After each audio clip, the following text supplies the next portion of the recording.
Greetings from Playa Bonita.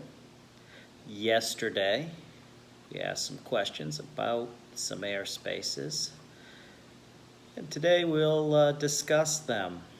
So our first problems were around the airport, Kilo Romeo Mike Echo, and the questions were based on a private airport, Merck, 10 miles northwest of that airport. The first was, what's our airspace and visibility cloud clearance at 2,100 feet MSL? Well, at 2,100 feet MSL, we would be at 880 feet above ground level, considering that that private airport is at 1,220 feet MSL. You'll also notice that that airport is within the shaded magenta. So inside a shaded magenta, Class E airspace starts at 700 feet above ground level. So we are in Class E airspace, and in Class E airspace, day or night, we need 3 miles of visibility, 3 statute miles of visibility. We need to be 1,000 above, 500 below, and 2,000 feet horizontal from any cloud.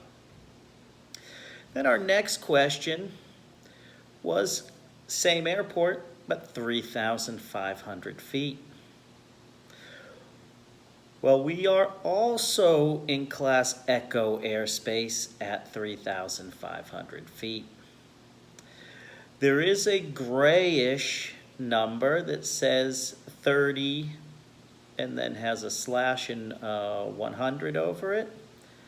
That is not an airspace. That is for TERSA or radar, voluntary radar, not an airspace requirement. So that is still Echo airspace, and the same visibility and cloud clearances, 30 statute miles, 1,000 above, 500 below, 2,000 horizontal apply.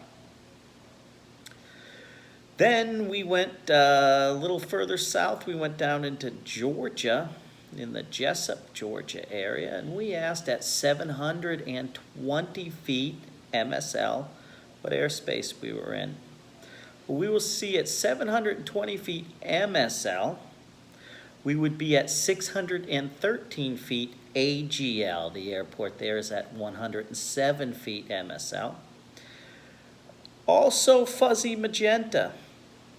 So our Echo begins at 700 feet. We're not above that, so we would be in Gulf airspace. So our visibility and cloud clearance during the day would be 1 mile, 1 statute mile of visibility and clear of clouds. Now some people get tricked up a little bit by that airport has a solid magenta line around it. But you will notice that that line has nothing to do with the Echo airspace. That line has to do with the MOA. You'll notice a note that says excludes the airspace from the ground to 1,500 feet AGL. What they are telling you is that that military operations area, those operations won't occur in the traffic pattern of that airport. Don't expect low-flying, fast-moving jets to come roaring through the traffic pattern at that airport. So then we asked, what is the purpose of the Coastal One MOA? And the purpose of any MOA is to separate IFR traffic from certain military operations. So that was the answer that we would be looking for there. It's to separate IFR traffic from the military operations. So does that mean just barge into it as a VFR pilot? Well, legally you can, but is everything legal smart? Not always. So what are some things that we should probably do? Look at altitudes it's effective, times it may be in use, look for special use airspace NOTAMs to make sure it's not in use at a time not listed on the chart, and VFR flight following from the agency that controls it might be some things that we would do to keep ourselves separate from military activity, even as a VFR pilot. Then I asked about prohibited Area 50, and we asked, can we fly over that at 3,500 feet? Some people would be tempted to say, no, that's a prohibited area. But if you look at the information about that prohibited area, you will see that it is up to, and not including, 3,000 MSL. So yes, we can overfly that at 3,500 feet. Then we went north to Savannah. And receiving the clearance that I stated, we were told our tail number and heard a Roger and an altimeter setting. And I asked what could we do in relation to the Charlie. Well, we heard our tail number. We have established two-way radio communication. We can enter that Charlie. Don't do what some people are prone to do with that same clearance and panic and turn prior to entering. You may enter the Charlie. You do not have to have a squawk code. You do not have to hear that you're cleared into it. That would be for Bravo airspace. Charlie just requires two-way radio communication. Then we went to Orlando Executive. And we were talking about, I believe it's called Camping World Stadium or something like that, just to the west of the airport, just outside of downtown Orlando. And we asked the minimum safe altitude in that area. Well, according to regulation, it would be 1,000 feet higher than the highest obstacle. Okay, we are going to consider that a congested area. Okay, but also keep in mind, is 1,000 feet always the right altitude?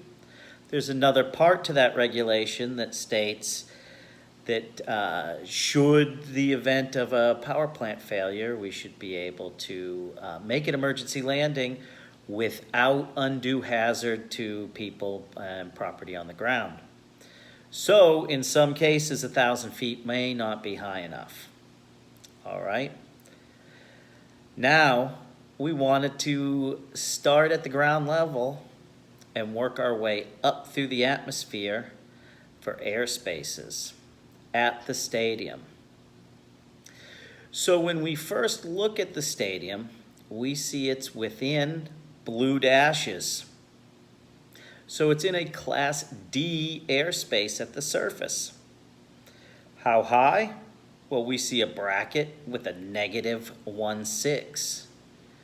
Of course, the negative sign meaning up to, but not including. So we are delta from the ground to 1,599 feet. So being in the delta, 3 miles, 3 statute miles visibility, 1,000 above, 500 below, 2,000 horizontal from clouds. Then as we move up from 1,600 feet until 10,000 feet, we would be in Orlando's Class Bravo airspace. So our visibility and cloud clearance from those altitudes would be 3 miles clear of clouds. Above that, from 10,000 feet to 17,999, we would be Class Echo. Class Echo above 10,000 feet would be 5 statute miles of visibility, 1,000 above, 1,000 below, and 1 mile horizontal from clouds. Then, from flight level 180 until flight level 600, we would be Class Alpha airspace. No such thing as visibility and cloud clearance requirements because everybody's IFR. Then if you can get up there, what happens above 60,000 feet? It becomes Class Echo again. All right. So what I'm going to do is I'm going to end this portion of the video, and I'm going to continue on a second video to cover the other spaces and answer the questions about Phoenix Mesa Gateway Airport. So I'll see you in video number 2.